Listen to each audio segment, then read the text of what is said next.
Hi guys, I wanted to share with you a couple of new features in Business Central version 22, which may be of interest, especially to the financial people out there. So the first is an option called allow review, should I say. If you go into your chart of accounts, I've got my sales accounts filtered here. Select an account, and you'll find a new field here called review policy. It's on the general tab. And there are three options: none, which is obviously, that's the default. And then there is allow review and match balance, which I'll explain in a moment. So I'm going to select allow review on this account. If I then go into the list of transactions on the account, you'll find there is a new option here on the menu, review entries. Click on that. Same list of transactions, but now what I can do is I can select one or more of these entries, like so. And I go here and I say set selected as reviewed. And this does two things. The first thing you'll see, it pops in a name and the date over there, and then it ticks these off. So the purpose behind this feature is to allow you to do a kind of very basic recon of your GL entries.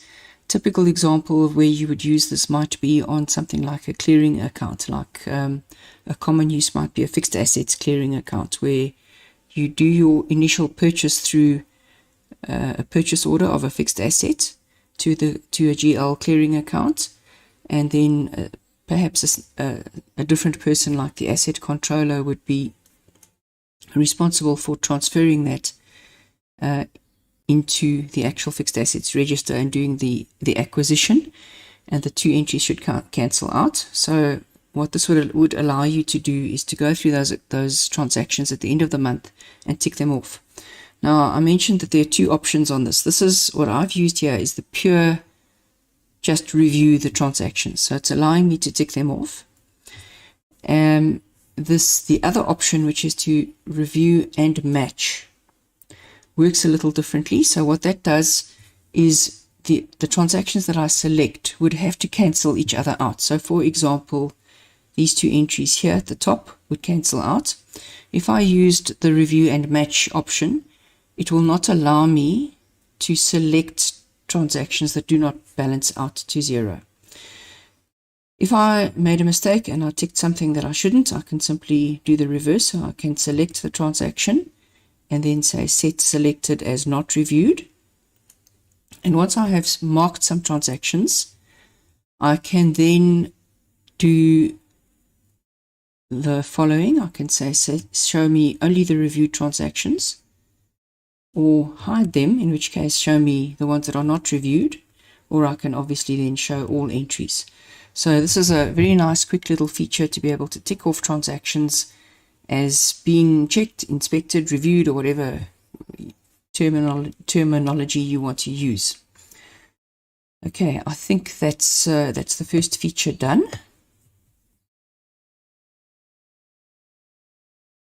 So another new feature in version 22 is an analysis mode, and this is kind of like a pivot table on screen. So where we are used to having to push data into Excel, typically a list of transactions or something similar, and then fiddle around and do pivot tables and so on with them, we can do some of this now without actually leaving the application.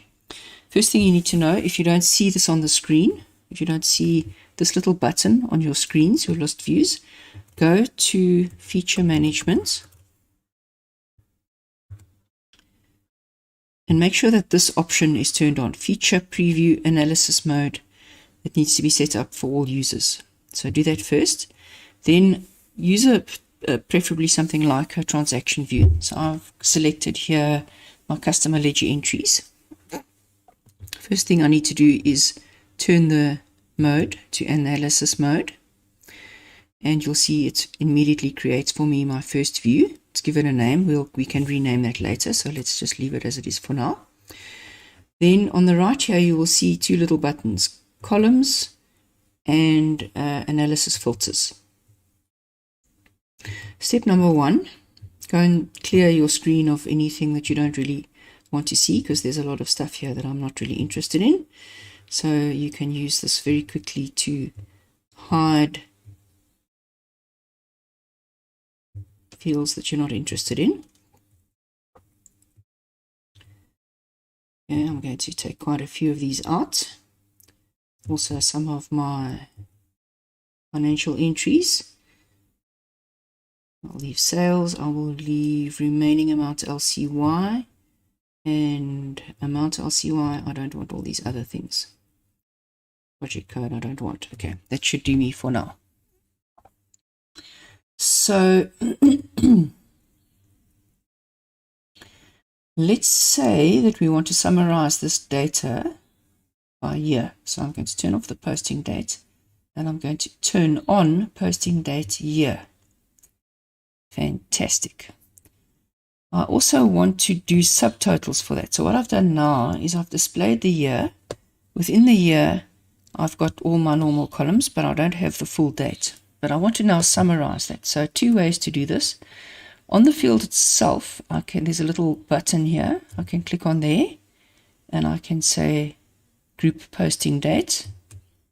So now my data is summarized, kind of like a subtotal view in Excel, which you may be familiar with. Click on there and it expands it. Let's say we want to further analyze that by quarter. So I want to go from the year to the quarter. So I will take this second way of doing this. I will take this here. I've turned it on and I'm going to drag it and I'm going to put it over here. That is the equivalent of doing it on the column itself. So now if I click on my expand button, I will have this broken down by quarter. Then I want to see what I've done on document types. So I can go here, click on that, and group by document type. So now when I drill in quarter, in this quarter I have got 19 invoices, and there they are. Over here, let's see, I've got some invoices, some credit notes, some refunds, and some payments. So far so good. I think that's pretty cool. Just going to pause there for. So continuing, what I can also do is I can do a pivot, so different combinations of information. And to do that, the first thing I will do is I will turn on the pivot mode. So under these tabs on the side here, turn on the pivot mode. I have removed quite a lot of my financial data. It doesn't look that different to what it did before, but let's just go and add some column labels. So let's say I want to pivot that by what can we use that makes sense here? Let's say by document type. So hover over the little block there, little dots, and drag that down to the column labels over here. Let go. And now you'll see that I have got my credit notes, I've got my invoices, and I've got my payments. And as you would do with Excel, I could go and select another option.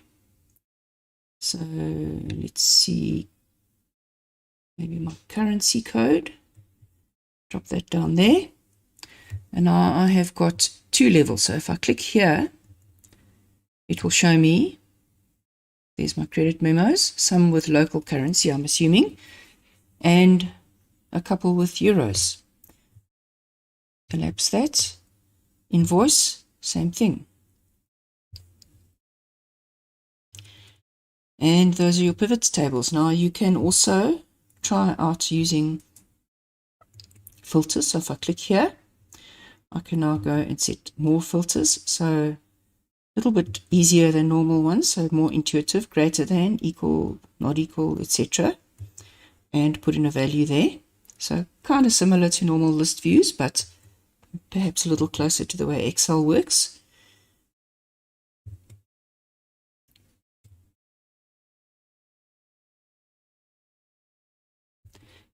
And similarly, if we go back here, let's maybe simplify this a little bit, take out our remaining, say I'm trying to analyze my sales.